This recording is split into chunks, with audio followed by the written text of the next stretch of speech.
My name's Chris. And I'm Kristie. This is the Washing Up Podcast. Rewatch. So it is the Rewatch, obviously. We are in week 3. Of the Canadian baking show. Bake Off. Bake Off. I It's told called you. Bake Off I in told Australia you. anyway. I'm not... I gave them a little bit of credit at one point. Yeah. But we're sticking with Bake Off. And I'm really glad that the powers that be at Foxtel got on board to to promote it With as, us, yeah. as the baking off. The Baking Off? No, they just called it Bake Off. Bake Off. Now, what I am disappointed in, by the way, and I just thought I'll make this public statement. I did tweet it out before, but just good people of Lifestyle Food, while we're really thrilled. Thank you again for finally giving us some Canadian Bake Off. If you ever put this show and Australian Bake Off in the same sentence as fucking Kiwi again, Jesus bloody Christ! do not ever. That show That's does not, hexing. That show does not deserve, and it's not the bakers, it's just the show. That show does not deserve to be in the same breath. I really feel that Not the same canon. What Australia should do, like when the borders open up again, is just invite the Kiwi bakers over to Do a real series? do a real series. Actually put their third challenge to air? Yeah. I mean, look, no one could have foreseen mammoths. No. But all, what goes on in a pool and Exactly. the herbs around there. Exactly. But, in the craziness. meantime, I think the Kiwi bakers should be invited. Maybe we can get the Kiwi bakers sent over here to just do an episode of Third Challenges. Yes.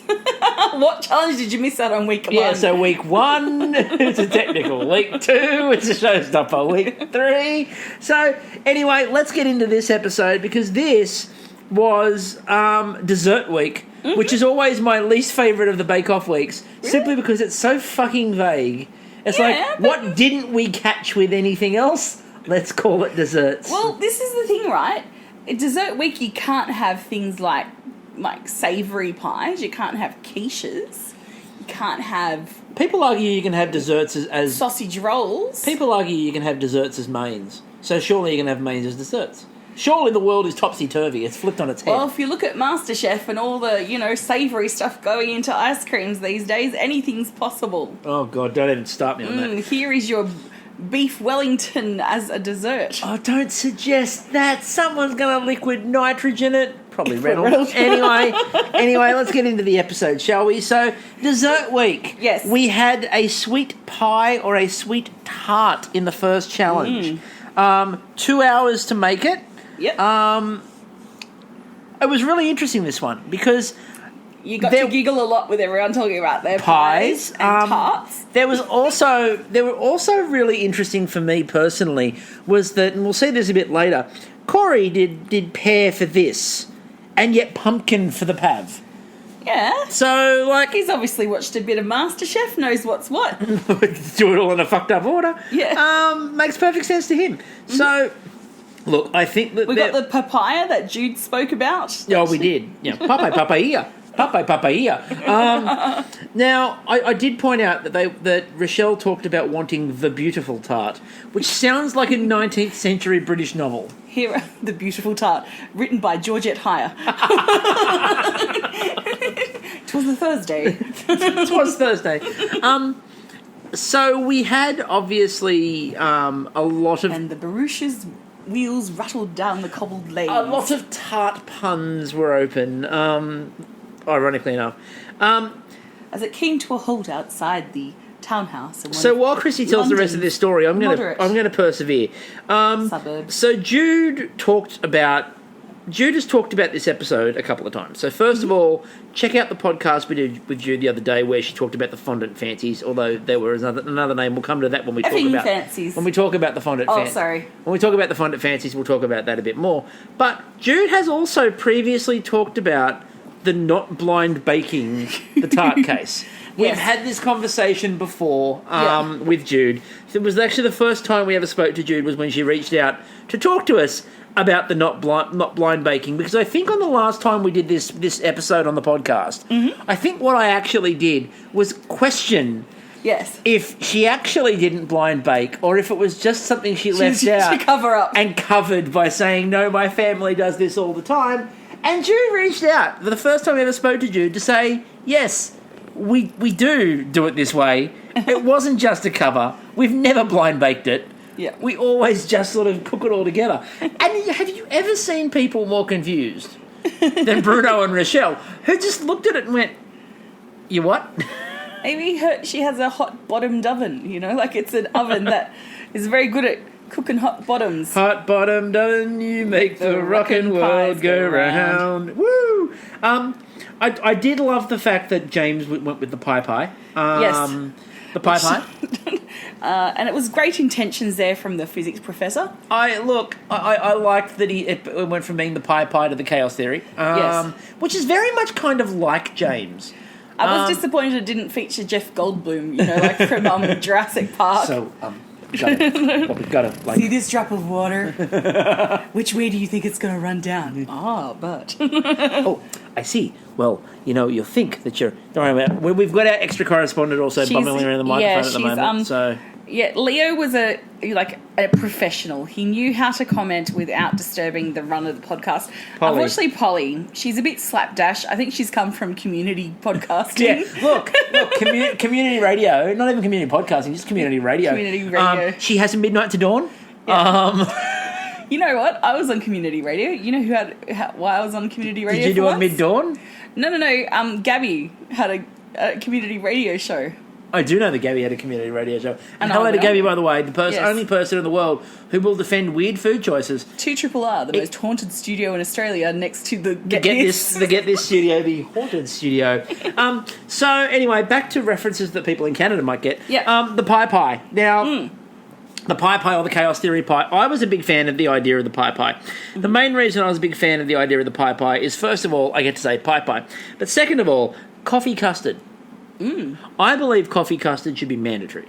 Look, I think it'd make a great breakfast cereal. I think it'd just be great any time of day. What do you? I can sum up two of my loves. Brunch. Coffee custard. I can have two of my loves in the one: coffee and custard.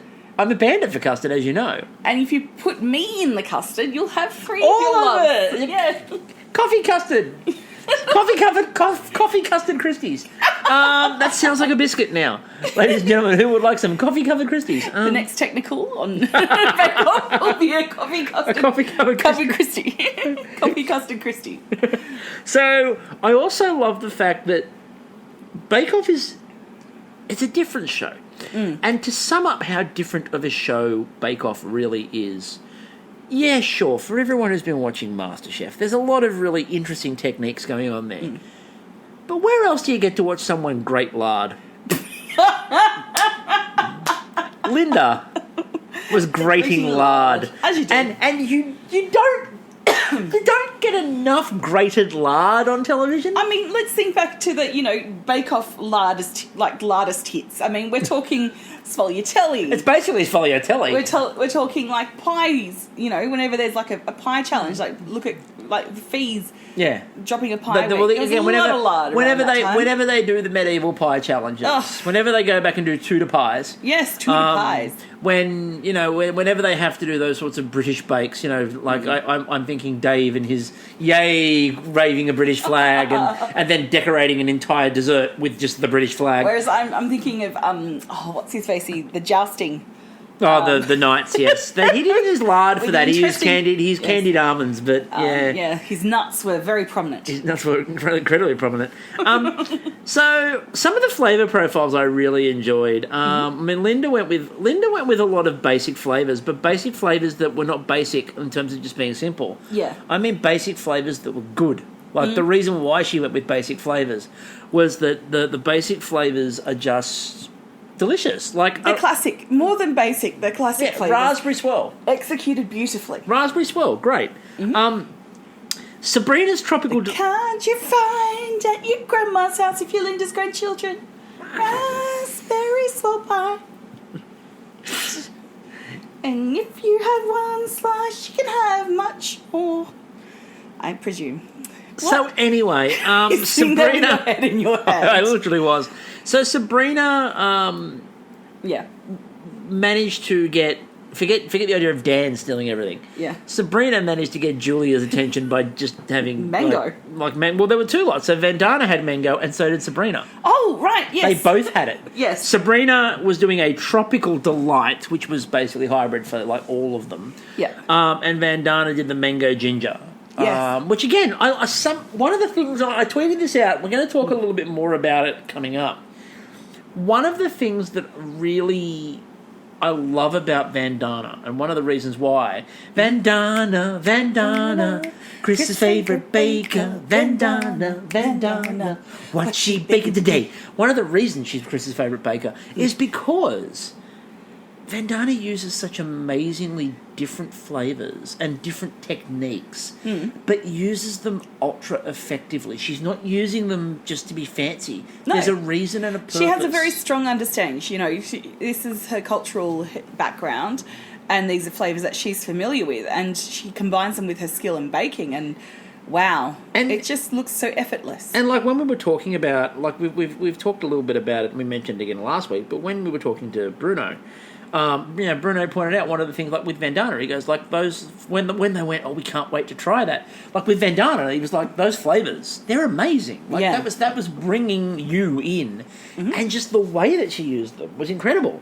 I also like the fact that we got these two sort of tropical, different sort of, and they were very different takes on it too. They weren't the same, in a lot of other series that maybe have just finished in Australian MasterChef, you'd get two people doing the same thing and it would be very similar. Like they'd make it very similar. No, it was there was a wide variety, I had Julian making his lemon meringue, using his mother's crust pastry recipe, and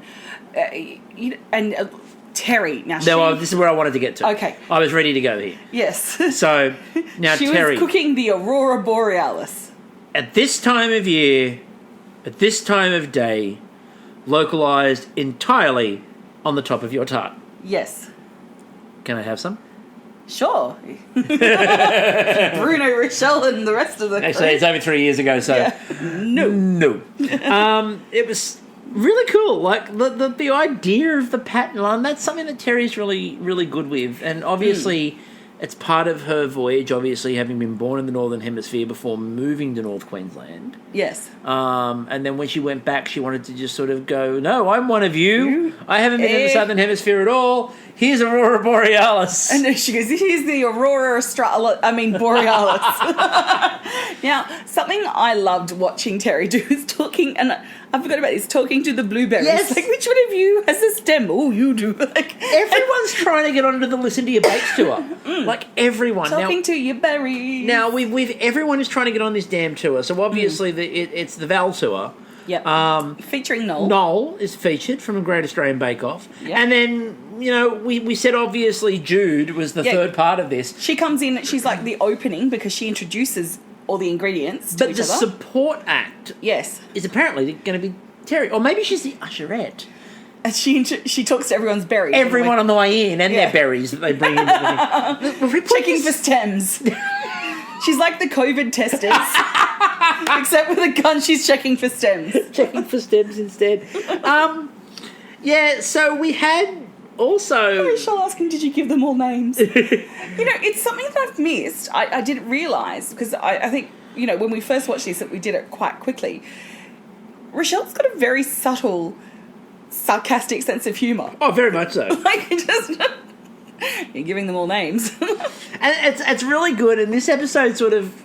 And it was something that, like, we've spoken to a few people about with regards to having, for us, listening to Rochelle, we hear that Canadian with a little bit of Australian in there. And in Canada, I think they hear it the other way. Yeah. They hear, what's this weird Australian tone? What's this tone? It's weird. Yeah. But for us, like, I found it really interesting watching tonight. There were moments where she was just completely Australian. I'm calling it a pav. Well, when we got to the end, and when we get to Julian's, and she goes, that is a pav. Is how a Pavlova should be. You just see her. And it was just like Christmas Day. It's like a boxing kangaroo flag just shot out from the back and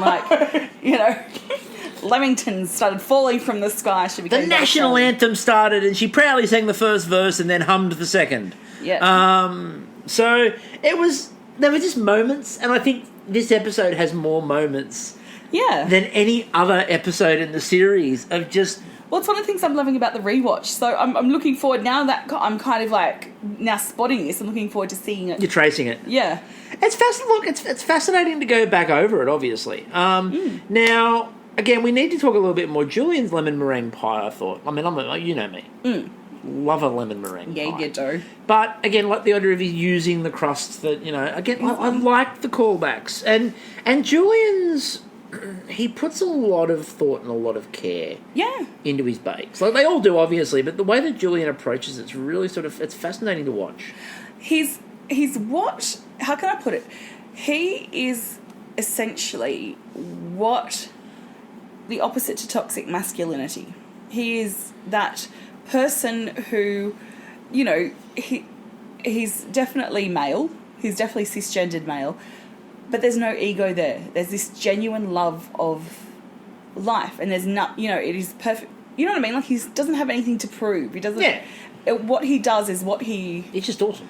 He's just awesome. And I think that, it's men like Julian that need to be kind of given more airtime than... And I felt really bad. But the thing is, like, in Bake Off, you don't get that, do you? Like, there's no toxic masculinity. Very hard to be toxic. Yeah, show toxic masculinity in Bake Off. Yeah. It's not like it's not a Bachelor in Paradise kind of contestants coming in. This is where I can tell that that's currently on TV, because it's forefront of your mind. Yeah, look, I need something just for my brain to bleed out my ears after work of a day. So that's what you go it's with. Working. I instead try to grow weird flowers on Animal Crossing. Anyway, so but then we come to Canadian Bake Off, and it's glorious. And it's glorious. And look, I was a bit disappointed. Obviously, this is the last run we're going to get for Corey. Yeah. And we'll talk a bit more, obviously, when we get to the Pavlova and whatever that was. But sorry, Corey, love you. The pear and salted chocolate pie. Look, the idea was solid, but when we talked about the idea of the soggy bottom, and the soggy bottom idea came up, and Jude's was a little bit of a soggy bottom, little bit translucent, which they said was a problem. Corey's, and I think I might have even mentioned this on the first, again, I haven't re-listened to it. I might have even mentioned this on the first podcast, but I did tweet out tonight that Jude's was a little bit of a soggy bottom. Yeah. Corey's looked a little bit more like the idea of starting to reharden butter. Well... Because it wasn't even really like a pie crust. It was just like you'd had the butter and you'd melted it, and then it was cooling back down again and starting to reconstitute, and that was all it was. Let's just say it was a very enthusiastic participant at the sleaze ball on their walk home. It was had that much of a soggy bottom. Oh. I needed to get that in there, and so did several of the people at the sleaze ball. No. Anyway, moving on. Really quickly moving on. That might be the most X-rated you've taken our podcast in a very long time. Let's move on. So, look, I didn't say felching. Oh, for God's sake. Anyway, can we also point out, and Austin Knight pointed this out on Twitter. Yeah.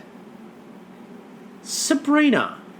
The teenage baker. How the hell... The baking witch. Oh, my God. Yeah, I was about to say, first of all, we talked about being a teenage baker. Yeah, she was the youngest. She was not that young by Bake Off standards. Anyway, how the hell did Sabrina at that point have enough time to go, you know what, I'm dumping this entire pie crust and make a brand new one? That was phenomenal. Her just going, look, the butter's leaking out, I can't do this. And then like, oh, no, there's always a bit of butter. And she goes, yeah, but it's running. Like, it's literally running and leaking all over the place. So, yeah, so kudos to Sabrina for the idea of, like, I can redo this. It's fine. It's fine. But it's something also that all the best, Bake Off contestants are able to do. Yeah, we saw Liv do it in the grand final. Again, in a grand final, no less. Yeah. You know what? I'm really fucking doing this. Mm-hmm. So, all right, so let's move on, shall we? Technical time. Yes. Right. Now, it's a somewhat controversial technical. Okay, what... You describe it, because I'm just kind of like... It's a fondant fancy, right? Or Jude described it, it wasn't a fondant fancy, right? She called it something else. So, the fondant fancies, first of all, they appear a lot in Bake Off. And I know that, again, friend of the show, Gabby, defends Fondant Fancies and says they're a beautiful technical because they're really technically difficult and they're delicious. I'm sure I've seen them as a signature though. They've been done as a signature. They've been done as a showstopper. Remember the Great Oh British... my God, Remember yes. the Great British Bake Off a couple of years Yes. ago where the baking quality was so low they did Fondant Fancies for the grand final? Yes, that's right. Okay. That was a grand final bake. That actually happened. Well, it was part a of other thing. things, wasn't it? That was the thing. They just finished up with Fondant Fancies. They had to make a large number of them, but Fondant Fancies. So here's the thing. They're boring. I think Fondant Fancies are the most overrated of all the bakes, right? And I'm including Bomb Alaska in this, by the way. Mm-hmm. I know. But Bomb Alaska I don't think is overrated. I don't think anyone rates it. Whereas Fondant Fancies, I just feel like it's cake with a bit of jam in the middle covered in fondant. Well, the whole idea is that, they're simple, so every little, mistake will be evident. So they've got to be symmetrical, so that's But cutting they all remember skills. the jam. Well, Corey remembered it a lot. A whole jar of jam. His jam, Corey's were almost gory. There was that much jam, Glory, gory, allegory, Montessori. There's But some other words that rhyme with Corey. so I think, look, I know because people go, but they didn't get them perfect. So see, they were a great technical. I'm just not. And I know, again, it's the first series of Canadian, so obviously they could redo a lot of bakes that we've seen in other series because it was the first go at it. I've never liked the Fondant Fancy. I don't get fine. it. I don't understand it. That's right. I just think they're overrated as a bake. Fine. Also, for dessert week, when was the last time you sat down for dessert and went, you know what I want? A Fondant Fancy. What would you have picked? Like something like mousse-based cake or a... Well, look, Pierre tried. Didn't work, but Pierre tried. I think you could have gone with that. Look, there are a number of ways you could have taken desserts. Look, I know whether they were the sweet pie or tart.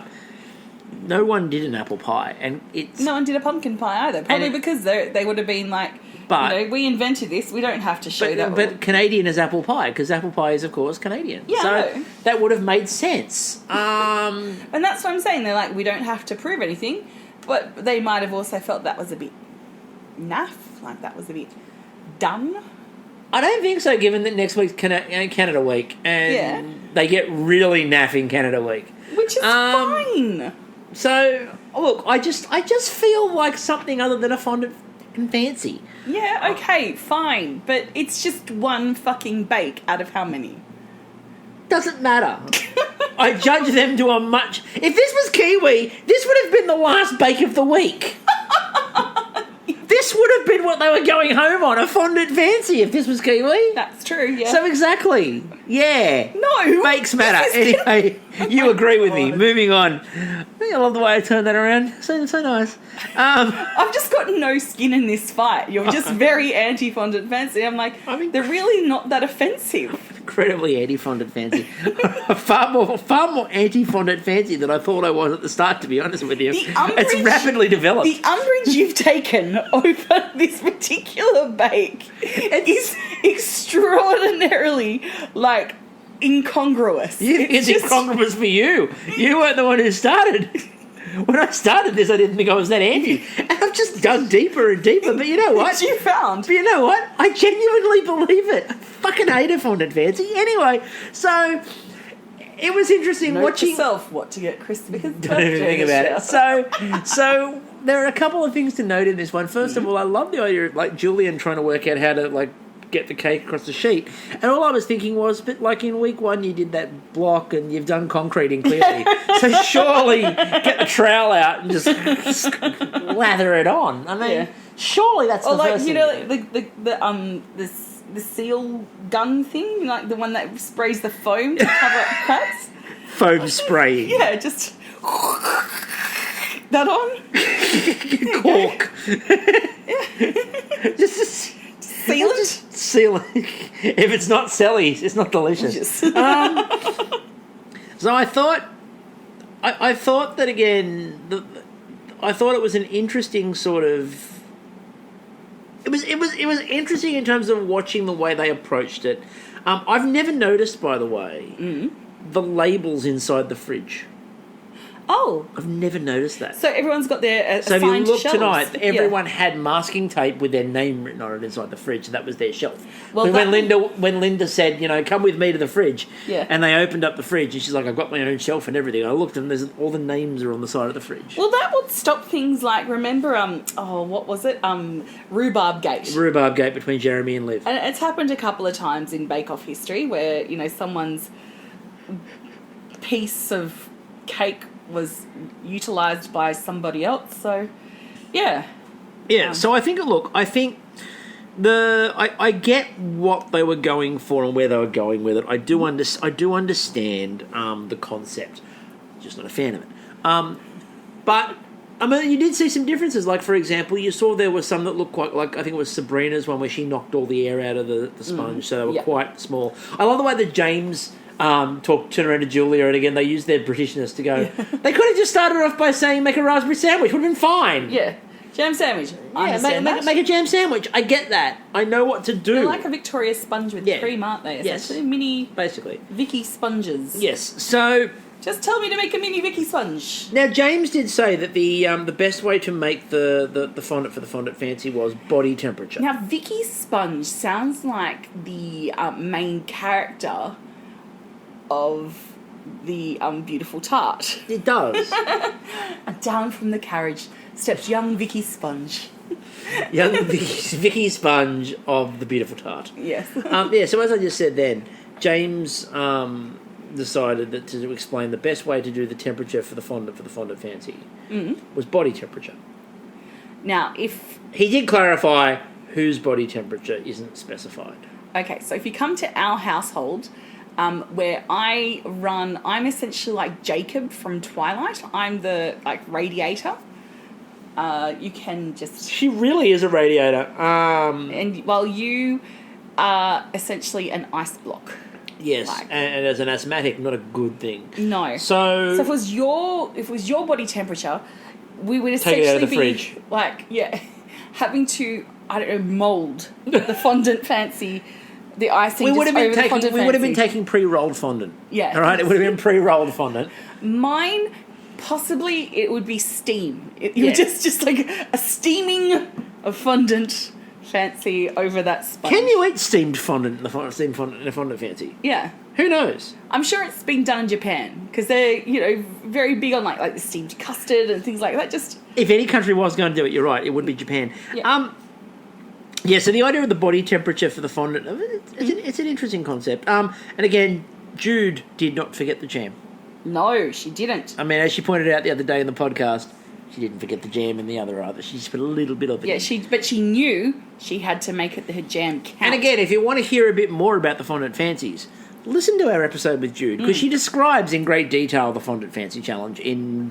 AKA the effing fancies. Yeah, the effing fancies. So she does describe that in great detail. As for the judging, yes. So we had Julian was 8th, and I like by the way the Bruno describes things as we had some challenges. It's very understated. It's very corporate talk, you know. Where there were some challenges, corporate challenges. The takeover would have happened. Yeah, in this past quarter, we've faced some challenges, you know. Yeah, we faced some COVID challenges. Yes. All right. So Julian was 8th. Corey was 7th. James was 6th. Jude was 5th. Terry was 4th. Sabrina was 3rd. Linda was 2nd. Vandana. 1st. Yes. All right, so Vandana having an absolute stormer of a week so far.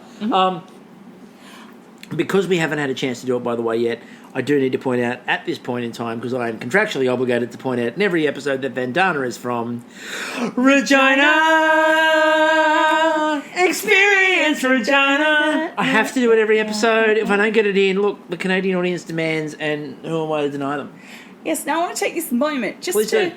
I just want to talk about some observations I made of their nature cartoons. Go for it.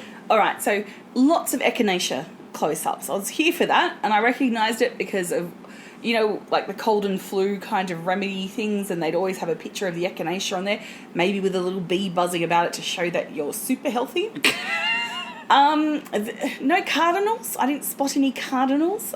There was like a bit of blue sky tree action. Blue sky thinking.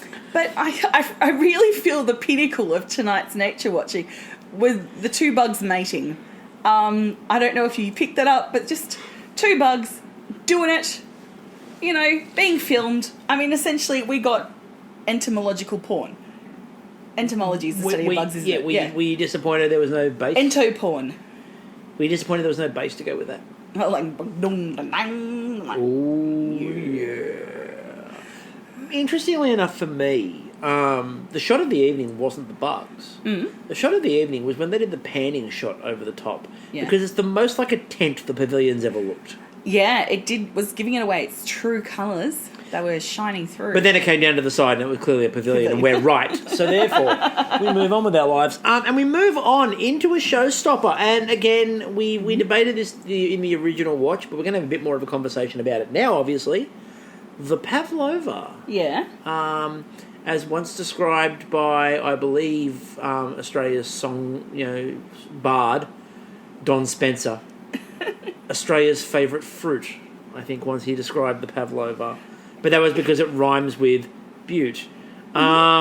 So... Look, I agree with that. If I'm going to eat fruit, the way I want it served to me is on some sugared meringue. I'm here for it. I mean, it's technically egg whites. You know, it's healthy, apart from the sugar. And you got your fruit on it. It's a fruit carriage service, essentially. So we need to discuss... dairy? I tweeted it out, but you've talked about this before.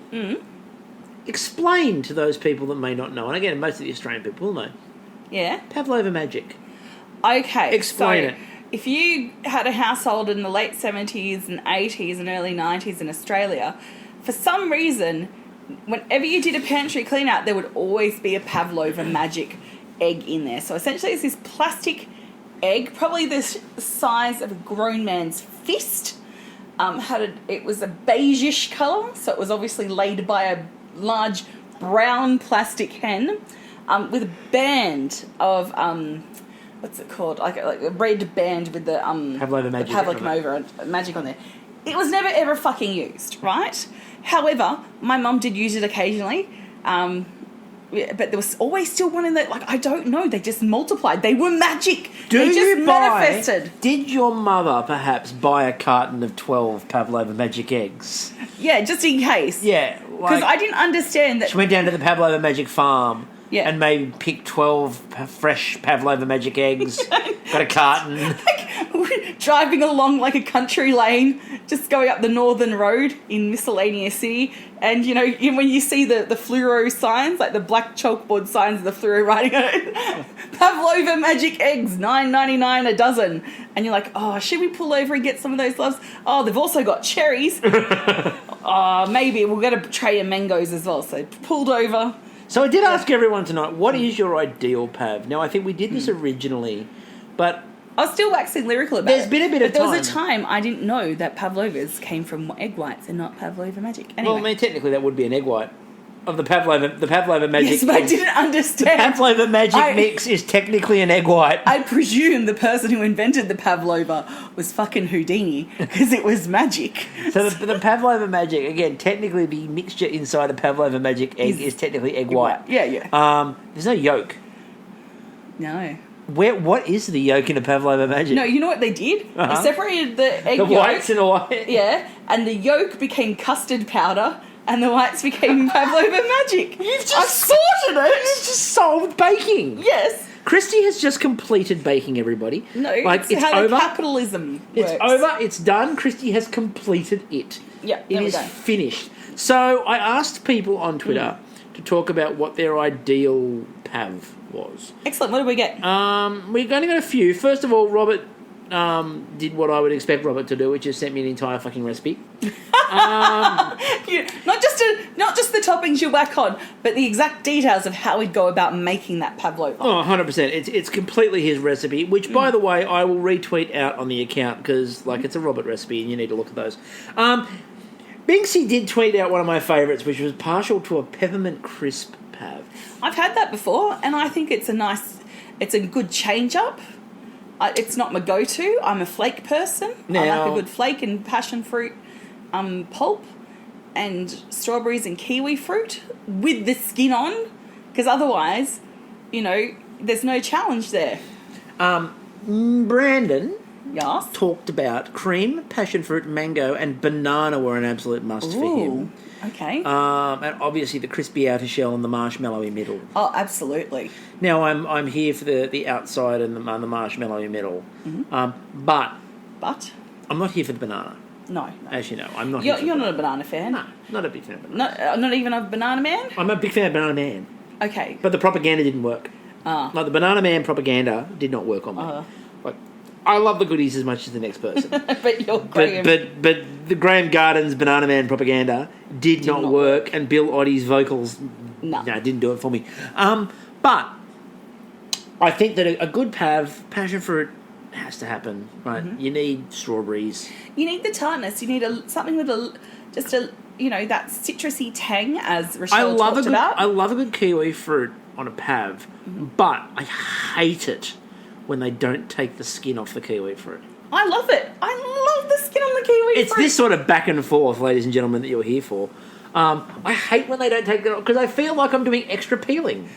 Like Because you just bite it and then you just peel the skin off. That's extra peeling. Oh, fine. Well, you're lazy. I don't want to do extra. By the time you reach dessert, Yeah. you should not have to be doing work. No, but you're just burning a few extra calories. It's fine. It's work. Right? I don't want to work for my dessert. If I'm at dessert, I'm probably full and I shouldn't be eating dessert in the first place. Look, blueberries, raspberries, they're great. The nice tartness to those. Mango, yeah. I need things with a bit of resistance when I crunch into them, because you've got the cream and you've got the marshmallows, so you want a bit of That's why change. the kiwi fruit may possibly be one of the most perfect of the pavlova toppings, because you've got that tang from it, and there's a bit of bite to it. Yep. Right, you've actually got, like, again, if you get the outside bit, it's a bit softer, but if you get towards the middle, a little bit firmer. Yeah, you actually feel like you're accomplishing something in a chew. Now, with Julian's, I loved it that he put the ridges on and also did it, like in that kind of risen upwards thing. And I think he and Linda both got a good ratio of crunch to gooiness. Julian hath risen. What I thought was interesting, so we'll start... I want to start with a general observation that I made about Pavs. The general observation is the tiered Pav, the multi-layer, like thin layer Pav, seems to be a very overseas thing. But I've seen it done. We've had Pav, like meringue cakes, haven't we? And We've done meringue cakes, sure. and I think it's done in the more fancy... When you see a more fancy sort of TV show, you go to a Pav, and they do the layer of meringue and layer of meringue and layer of meringue. Whereas in Australia, traditionally, technically... It's the big fat Pav. It's just a giant... Like Linda's, for me, was meringue. one of the most traditional. Hers and Julian's. One layer. Yep, one layers. Vandana's was quite built up. It wasn't as traditional. Yeah. Julian's does look like it should be on a Donna Hay cover. Yeah. Linda's was definitely something that you'd see around the Christmas table. Jude's decoration was exactly what you would expect from Jude. Absolutely. As Bruno so tactfully put it in the judging, Yeah. a lot of the work that went into that decoration could possibly have been spent making the meringue. Which is code for, Jude, it looks amazing, but please make it more edible. Look. I loved, by the way, James posing as the ballerina. He's like, it's me. I need that tutu. I hope he got it. I hope that after all these years, he finally got that tutu. We need to ask him at some point. Look, we'll come back to some of the good ones in a minute.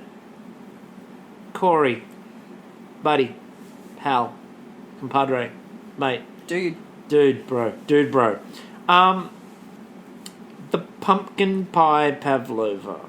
Look, I'm all for the fact that he went, you know what, this is a celebration cake, because obviously if you're researching it, you'd be finding a lot of like the recipes for, a great Christmas favourite in Australia and New Zealand. So he'd be like, let's make this Canadian, and what's more Canadian than Thanksgiving, apart from Canada Day. Canadian Thanksgiving, by the way, controversial statement. No, it's not controversial at all. Canadian Thanksgiving, better than American Thanksgiving. What's the difference? Different time of year. When's... They're not the same. They're not on the same. They're not on the same day. No, I don't think they would be. It'd have to be a harvest festival of some kind. Canadian Thanksgiving is the 12th of October. Okay, this year the 12th of October. Yeah. So it's still around an autumn kind of harvest festival, which is cool. I'm here for it. Yeah, whereas America is end of November. Yes. So that's the difference. Slightly earlier. Usually Canadian pre-Halloween. Usually Canadian. Yeah, that's they're sort of they link up. Usually Canadian Thanksgiving is usually a call out to everyone who follows the NHL of where's your team sitting. Like Canadian Thanksgiving is where they start sacking coaches. Oh. Yeah, I mean, this year obviously it won't happen because the season will start. Season might start Canadian Thanksgiving the way it's currently going with the play-in. And end by Halloween. 12th to the 31st. Anyway, well, once you know how it ends? Just a wipeout. You know, the last player's on the ice and then just dies in a coffee fit. Sorry. That's very, very morbid. That was very morbid. They're in a bubble. They're in a bubble. They're all in a bubble. Anyway, by the way, kudos to the NHL today for their putting up on the board of the attendance 0. Oh. Well done. Anyway, we're distracting from the important point, which is Corey. I love you, man, but what the hell was that? It was baby vomit. No, less vomit, more poop. It just, like... Actually, it looked more like the pureed food you would get in the jar. Yeah. It was not pretty. And it texturally looked like it was a nightmare. Like, it looked like any of the crunch that you would have got from the meringue went away the second this soggy pumpkin puree appeared. See, I think it could be used, if you used it in, like, little, kind of like splurts on it, like little... Yeah, I think there were two ways to do it. Splodges of it around. I think there were two ways to do it. You could use little spots of it, or you could have filled part of the meringue with it. That would have worked. Like if he did the bunt style, like Linda did, like the wreath style, and then popped it in the middle. Yeah.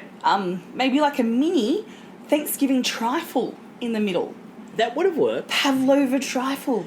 That would have worked, except for the fact that would be awesome. Except for the fact that I still think the 2 favourite desserts in one. Except for the fact that but you also like chocolate ice cream. There's no chocolate ice cream there. Covered in chocolate ice cream like a bomb Alaska. There it becomes one of the worst desserts in history. Oh, I'm killing it. You don't want to kill it, Kristie. Don't kill it with love. Okay, look.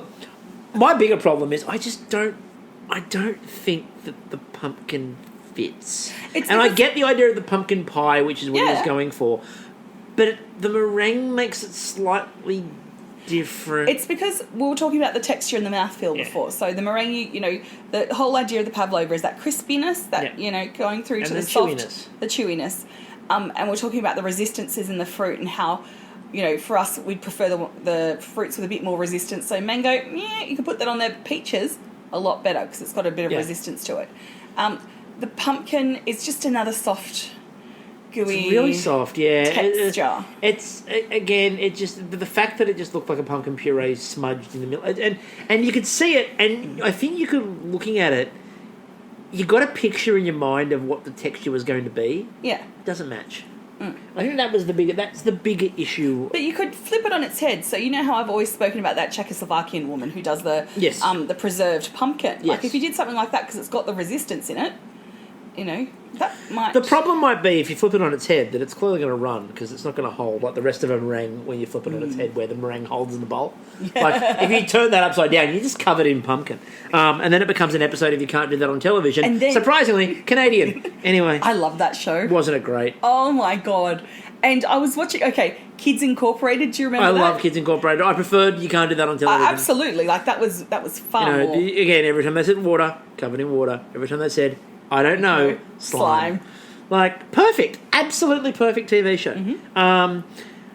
James made the chocolate plum pavlova and did something that James doesn't normally do. It looked pretty. It did. But interestingly enough, the flavours are a little bit out. Yeah. So, obviously, James needs to do what he did with his pie. which was absolute chaos theory. And I love, by the way, when he did his pie, Rochelle's comment was, "It's a good thing this tastes delicious." What I like, though, is he seemed to have been delving into string theory to decorate it. So, because it just exploded, he had strings of caramel coming off. Like, see, I just added an extra theory there. I love, like, the very end of when he was serving it up, he did the shards. So, they're like all these delicate people trying to make sure their pavs don't crack. And they cut to the shot of everyone cooking. And you just see James, like, grab this tray and just go slam and slam it, and, like, things explode. You're like, what did he just do? And then you're like, oh, he just shards. Okay, he's... Eat and mess. Okay. As everyone does when their pav fails. Yeah, their pav fails. Oh, I meant to do it as an eat and mess. Yes. So, yeah, Jude went with the Pavlova music box, which looked pretty. Yeah, and her story was beautiful. Oh, the story was wonderful. Yeah. What I was really, really happy with in this episode... I was incredibly impressed with the fact that we did not have any Saskatoon Berries. Maybe it wasn't the season for them. When is the season for them? Apparently there's a season. It's just gone. But again, they come back. I'm starting to think they've got 15 seasons. Yeah. And whenever the Saskatoon Berry board decide. It's a rolling season, right? It starts it's like a wave of Saskatoon berry ripening across Canada. You know, starts in one province and ends in another. Are you describing Saskatoon berries or COVID? A little bit of column A, a little bit of column B. There's a first wave and a second wave and a third wave. And you do all you can to sort of isolate people so that they don't get caught. And that's why you need people like Terry checking for berries. Oh, God. You've got to ask questions of them, interrogating, make sure that the blueberries don't mix. So Sabrina did something that was quite brave, I thought. She got her 2 aunts in and her black cat and went for magical adventures in the closet. And more important, rose water. Yeah, that was... she's like, I didn't put too much in there, but that is such a fine line. Okay, one of the most haunting phrases in Bake Off history is, I didn't put too much rose water in, just a little bit. And she's put 2 full tablespoons in, and that shit is just potent. Look, it seemed to work. Terry's seemed to be one of the more traditional, stylish, with peaches and cream. Oh, look, I'm here for that. Classics. And again, it just needed a flake, it'd be perfect. Now, we can't move on and finish up without talking about, obviously, Vandana. No. Now, what I love, again, Vandana went with saffron cardamom. Yes. Which is a completely out there flavour profile compared to the rest of them. Yep. But works for what she was doing. And she used yogurt. Yes, which I thought was brilliant because you've got that tang, and it's that tang on there. And you can see, again, Bruno and Rochelle were like, I can't wait to taste this. And again, you genuinely got the feeling they couldn't wait. And I just had a thought about why the yogurt works as opposed to the pumpkin filling. Go for it. The yogurt is a creamy texture. So which is closer to cream. Whereas you've got the pumpkin, which is like granular and more pasty. So that's probably where it's not working texturally for us. It is the granular sort of nature of the pumpkin that I think made it worse. Like if it was a smoother texture of that pumpkin cream, you might have got away with it. The second it was granular, that texture doesn't work anymore. Or you got to pull it back and just use it sparingly.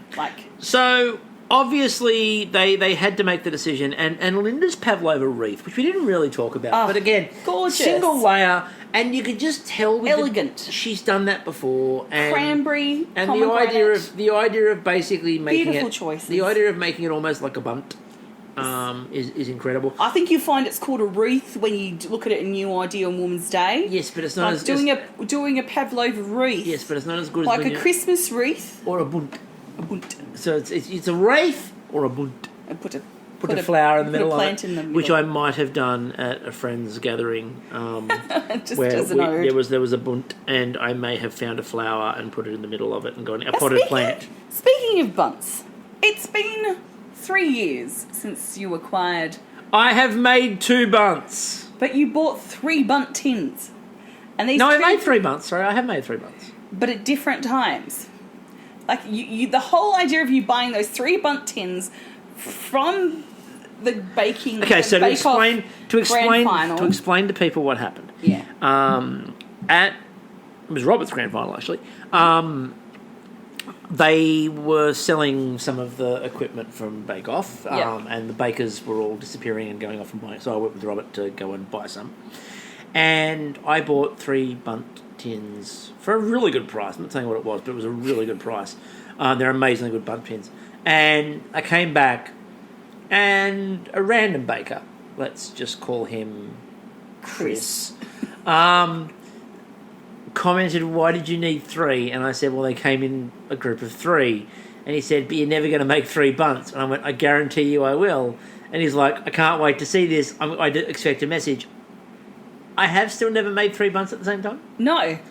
Are you insisting that I'm making 3 bunts at the same time? Yeah, so I actually think you can make 5 bunts in total because you could do the Olympic rings as a condolence to Tokyo.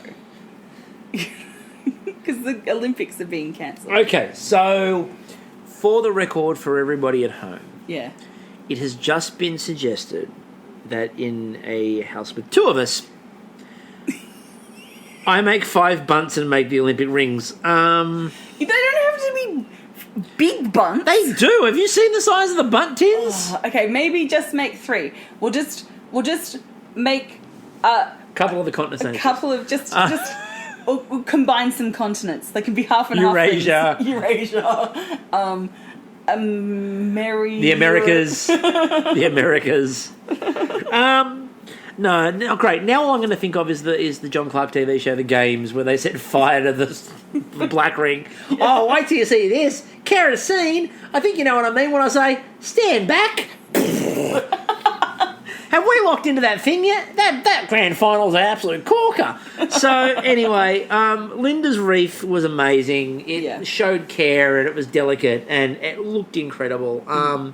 So Linda is the star baker. Yes. And meanwhile, unfortunately, Corey finds the end of the road. Off to, look, to be honest with you, to do far greater things. And to be with his wonderful Keith. Like, it was good to hear him talk about Keith tonight. That was fantastic. And also, again, his amazing work with things like human rights. Oh, that too, but, you know. Yeah, you know, and again, hopefully in the next couple of weeks or so, we'll be able to have a bit more of a chat to find out what Corey's been up to. Yes. So, before we finish up for the week, obviously, there are a couple of podcasts we're going to plug. Go back and listen to the Jude interview. Yep. Jude is amazing and wonderful, and the stories... wow. Like that, there are things that when we say Jude has lived a life, And she peeled back the curtain on a few things in Bake Off. Bake Off, and also, far more importantly, Kristie half-jokingly mentioned the idea of her being a lumberjill. And you'll have to listen to the podcast. But yes. At one point, yes. So Jude is indeed the most Canadian person on the planet, which is good for next week, which is Canadian Week. Yep. As Kristie once infamously said on this very podcast. Yes. She bleeds maple syrup and poops hockey pucks. Yep, she bleeds maple syrup and poops hockey pucks. So obviously, please go listen to that. Also, I highly recommend, again, if you didn't listen to the Bruno chat, have a listen to that conversation. We're really proud of that one. And please reshare that with people as well. Even if they don't watch Canadian, reshare that one. Because I think a lot of the stuff he talks about is really important. And I think it's just a really good listen. You know, I don't often get massive podcast compliments from my mother, who usually just goes, "It's pretty good." But Please get Kristie to stop swearing. Yeah, but no, please get Kristie to talk more. Meanwhile, why are you talking? But my mother was like, "This is one of the best things you've ever done," and I'll take that as high praise. Yeah. So obviously, please reshare that episode out, because I really think that more people need to have a bit of a listen to that. It's going really well. Yep. But I just think that it's a really important conversation, and obviously, we're hopeful in the future we can have more of those conversations. Yep. So until next week, which is Canada Week. Woo! I'm still Chris. And I'm still Kristie. And we'll catch you all then. Fondant.